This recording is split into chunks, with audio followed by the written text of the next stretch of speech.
이제 이 사람들이 공영방송 장악, 그다음에 방송통신심의위원회를 통한 소위 언론 장악, 네. 뭐 이런 것들 노고를 하고 있지 네. 않습니까? 방송통신심의위원장이 되신 유해림 씨도 사실은 그 YTN 출신으로 참 화려한 명성을 가진 분이잖아요.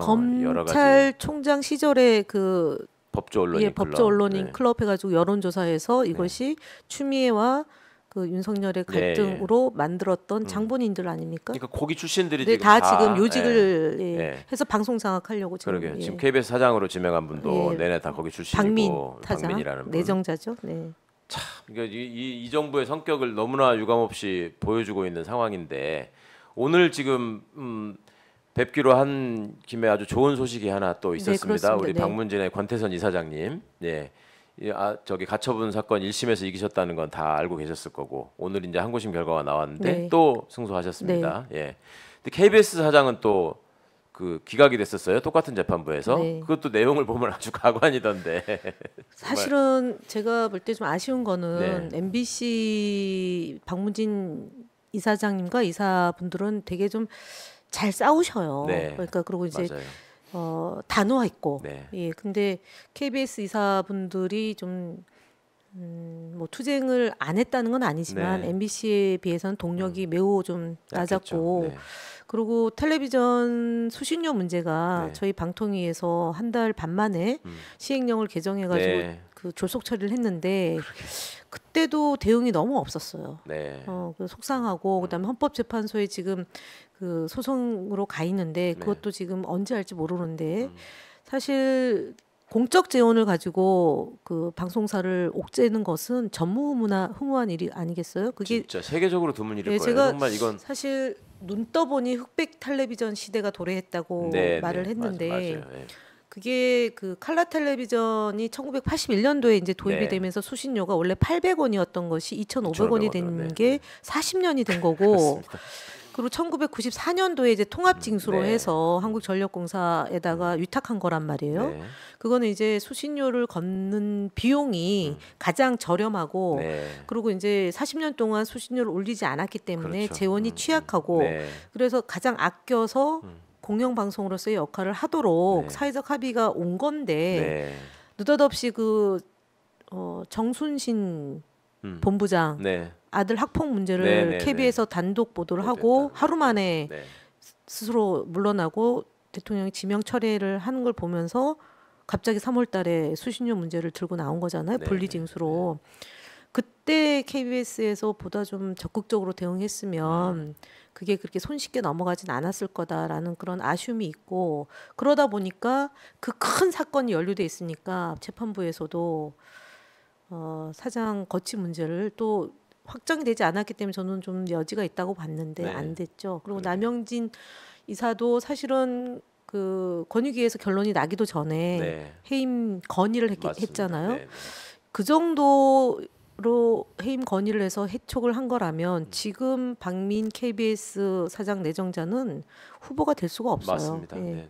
근데 그냥 하잖아요. 그것도 이동관 방통위원장의 탄핵 마일리지 중에 하나다. 지금 저기 박문진 김기중 이사는 어떻게 됐어요? 그분은 거기도 해임 시도했었잖아요. 했죠. 계속. 지금 네. 이제 계류 중이어서 아직, 오늘 권태선 이사장님이 이제 해임 기각이 결정이 났기 때문에 긍정적인 판결이 나올 수 있죠. 그렇죠. 왜냐하면 그분은 훨씬 더 그러니까 9명의 이사 중에 한 사람의 몫을 하는 거다. 예를 들어 네. 권태선 이사가 이사장이지만 한 사람의 그 역할을 한 거지 이사장으로 역할이 한 것이 아니다라는 게 이번 판결의 네, 가장 요즘에, 중요한 네. 핵심이기 때문에 김기중 이사는 그 특감할 때 네.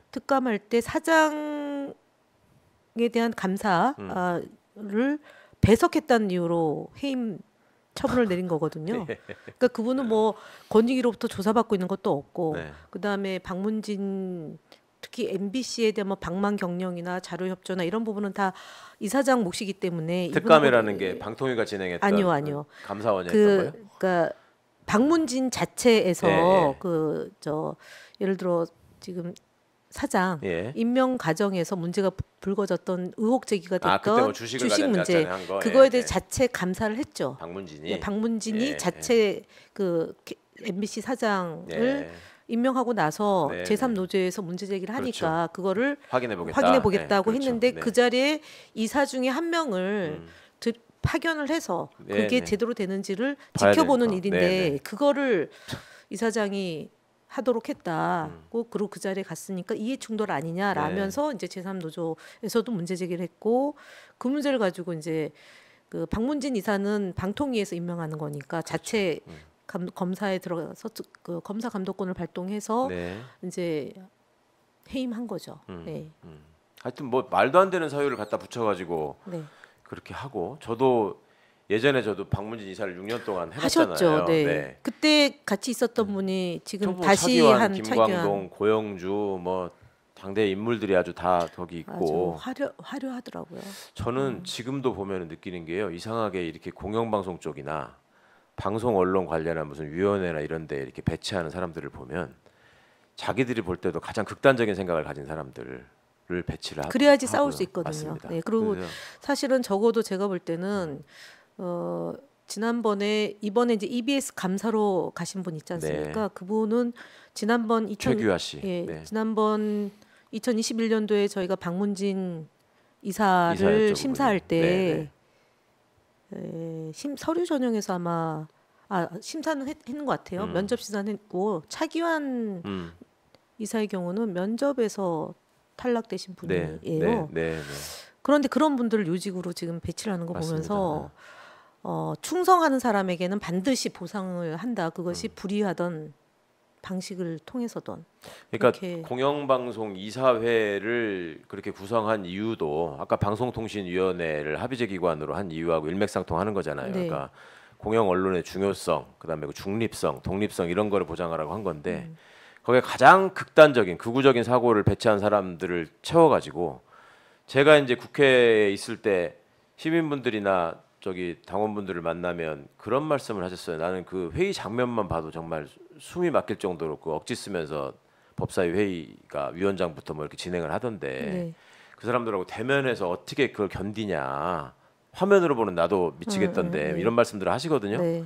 근데 제가 그때마다 말씀을 드렸어요. 제가 박문진 이사 경험이 없었으면 못 견뎠을 것 같은데 그래요, 거기서 맞아요. 더 이상한 상황들을 제가 너무 많이 겪었기 그때가 때문에 여당이 6명이고 그렇죠. 야당 시절에 들어가신 예, 거잖아요. 3명일 때 했었죠. 제가 사실 그 이제 KBS 텔레비전 그러니까 KBS가 아니라 텔레비전 수신료 시행령 네. 이게 이제 용산에서 오다로 내려와서 네, 사실은 네. 비서실 기능을 한 거잖아요. 네.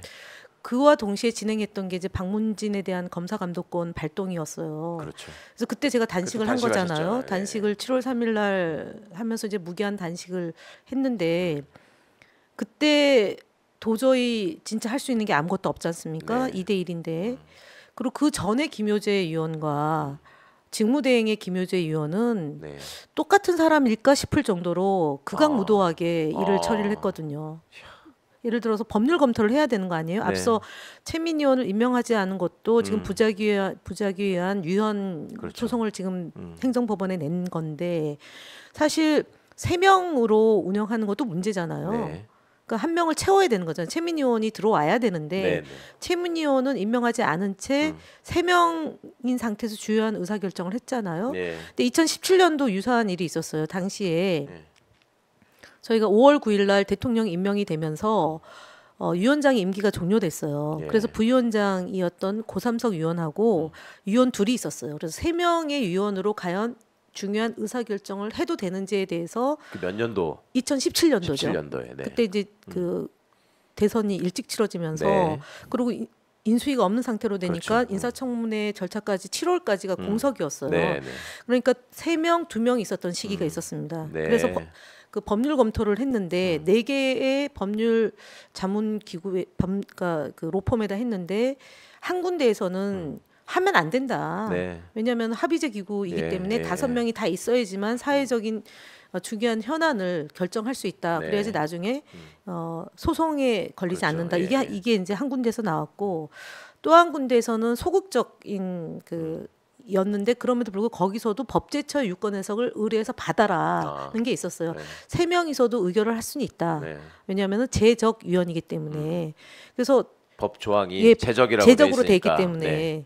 그래서 2명이어도 가능하다. 음. 그러나 중요한 것을 결정하는 데는 문제가 있으니까 합의 정신을 살려야 되기 때문에 법제처 유권 해석을 받아라 했는데 법제처의 유권 해석을 받지 않은 상태로 넘어온 거죠. 아. 넘어와서 그런데 다만 문재인 정부 그때 이제 제가 그때는. 없을 때 그때는 일기 때는 3명 있을 때 결정을 안 했어요. 중요한 결정을 예. 안 하고 그동안 진행됐던 것만 그렇죠. 서면으로 회의를 하고 그다음에 2명으로 남았을 때는 최종적으로 2명이 남았을 때는 아예 회의 소집을 안 했어요. 아. 그래서 5명이 다 정해지고 나서 이미 그런 관행이 있었어요. 만들어진 거네요. 그런데 네. 그때 있었던 음.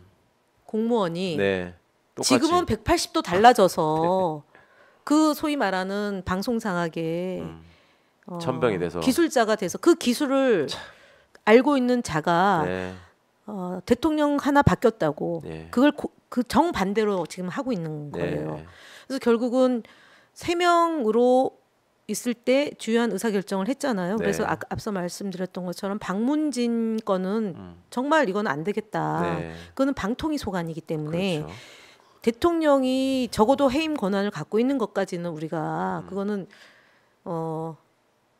대통령이 시키니까 안 할 수 없는 거 아닙니까? KBS 의 대통령이 경우에. 임명한 사람들이니까. 네. KBS는 예. 그러니까. 네. 근데 MBC는 박문진 건은 방통위잖아요. 그렇죠. 그래서 김효재 직대한테 제가 더 이상 권한 남용하지 마시라. 네. 멈춰달라고 하면서 단식을 한 건데 5일째 되는 날 와서 저보고 단식을 풀으라고 얘기를 해가지고 그 지금 여당 지도부보다는 나아요. 이명박 그래도 이재명 대표 단식할 때 사실은 때도하고는 달라요. 첫날 하고 4일째까지 안 왔어요. 네. 안 왔어요. 아, 쳐다도 전혀 안 얼씬도 봤어요. 안 네, 하다가. 안 하다가 어. 5일째 되는데 그게 금요일이고 네. 토요일하고 일요일이었거든요. 네. 그럼 토요일, 일요일이면 6일, 7일째 되고 월요일 되면 8일 차잖아요. 네.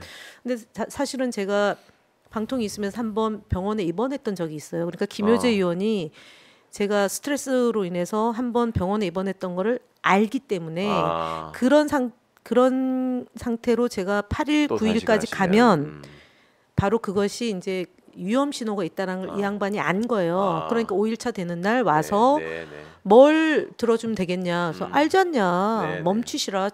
내가 여기 단식하는 게 무기한 단식 농성의 배경이 권한 남용 중단하라는 거다. 네. 직무대행이 5명 있을 때 해라.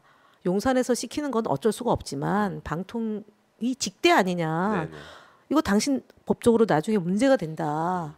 그랬더니 오전에 왔어요. 그리고 오후에 이상인 위원이 와서 그러니까 단식하는 거 처음 봤다는 거죠. 눈앞에서. 그러니까 그렇죠. 공무원 중에 단식한 사람도 처음이고 이상인 위원이 하는 말이 자기가 제 평판을 들어봤다. 그래서 우리가 충분히 대화가 가능하니까 단식 풀고 네. 요구 조건을 자기가 직무대행한테 가서 의논을 하겠다. 그래서 4시에 다녀가고 그분은 5시에 원래 뭐 하시던 분이에요? 판사잖아요. 아, 예, 예, 예. 그분은 맞아. KBS 이사를 했던 분. 네. 2번 했던 분이에요. 맞아요. 판사. 그리고 윤석열 대통령하고 아주 가까운 네, 네. 예, 1년 상관 차이인데 그러니까 그 양반이 위원님이 단식하시는 거를 제가 그냥 이렇게 보고 가만히 있는다는 거는 도리가 아니라고 생각했다라는 취지의 얘기를 한 거죠. 했다는 왜냐하면은 거잖아요. 네. 가까이서 자기도 단식하는 사람들의 얘기만 들었지 네. 그런 게 처음이다. 그러니까 보수 쪽 있는 사람은 굶을 일이 없잖아요. 그 뭐 그렇죠. 10몇 년 사이에 그런 일이 없잖아요. 그리고 특히 공무원 신분으로 누가 굶겠어요. 그러니까 바로 옆방에서 굶고 있는데 자기가 도저히 이 주말을 끼고 퇴근할 수가 없으니까. 황교안, 김성태 이런 분들은 이제 정치적인 저걸로 정치니까 그렇지만 한 거고 이분은 공무원은 예 그렇게 얘기를 하시면서 네. 제발 풀어달라고 그래서 그러면은 박문진 검사감독권 멈춰라. 네. 우리 5기 안에선 할 수 없다. 그렇죠. 그랬더니 5시에 김효재 의원이 와서 들어주겠다. 아, 이상현이 먼저 하고 예, 아니 그 김효재 의원이 오전에 왔고 네. 왔는데 그냥 무조건 풀라 그러는 거예요. 네, 우리 네. 왜 이재명 대표님 네, 단식할 네. 때 풀라고만 얘기했지 그렇죠. 우리가 열심히 투쟁하겠다. 뭐 어떤 방식으로 하겠다는 구체적인 거 없이 그냥 가결파들이 풀라고만 했잖아요. 네, 네. 똑같은 거예요. 그래서 제가 못 푼다.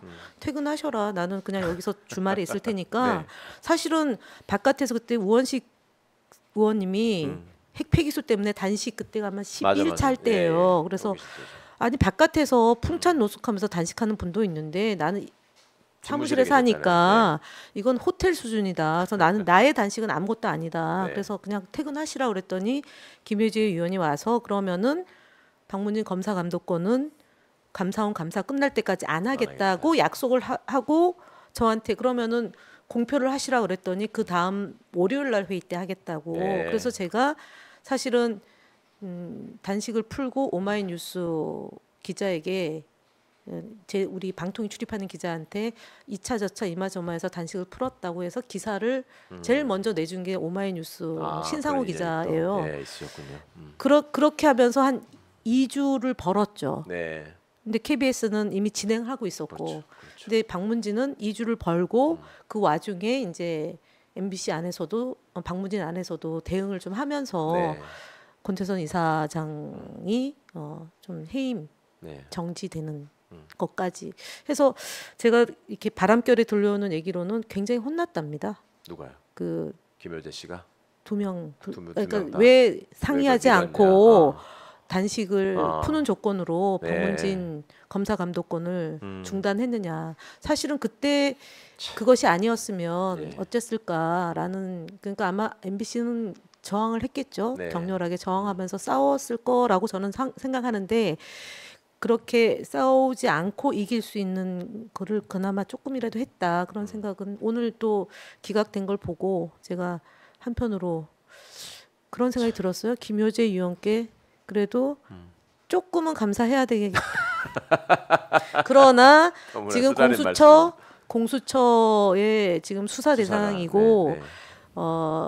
그분이 직무대행 때 한 직권남용이 한 15가지 사례가 됩니다. 네. 그 이상인 의원도 한 7, 8가지가 되기 때문에 그렇게 많습니까? 네, 많습니다. 와. 왜냐하면 권태선 이사장을 해임시키는 것이 예. 권익위나 감사원 감사 결과가 나오기 전에 해임을 진행한 거잖아요. 그리고 감사원 감사 내용을 예. 사전에 빼서 이상인 의원이 비공개 회의 때 발의를 했고 그것을 사전에 빼내서. 네, 예. 그리고 그것을 48시간 내지는 그 충분한 논의, 네. 법률 검토 없이 그냥 그렇죠. 밀어붙였기 때문에 그렇죠. 공범입니다, 둘은. 네. 예, 그래서 MBC에서도 고발을 했고, 그 다음에 저희 당에서도 고발을 했고, 야사당에서도 고발했고, 언론 노조에서도 고발했는데 워낙 공수처가 인원이 적다 보니까 지금 전 권익위원장 근데 것만 하더라도 힘든 것 같습니다. 현장에서 느끼시기에는 어떠셨어요? 그러니까 너무나 노골적으로 사실은 한상혁 위원장이 이제 흔들 때부터 쫓아낼 때부터, 예, 예. 무슨 국무회의에 참석하는 분을 뭐 거기서 모여고 아니 연락을 안 하고 연락을 해야지 참석하는 건데 아. 연락을 안 하고 언론발로 네네. 이제 참석이 대상자가 아니다라는 아니다. 걸 받은 거죠. 그런데 이제 이동관 씨는 나는 거기 참석하는 사람이니까 국무위원이다 이런 식으로 얘기. 그 사칭해가지고 바로 글쎄 뭐 바로 말이에요. 잡긴 했죠. 예,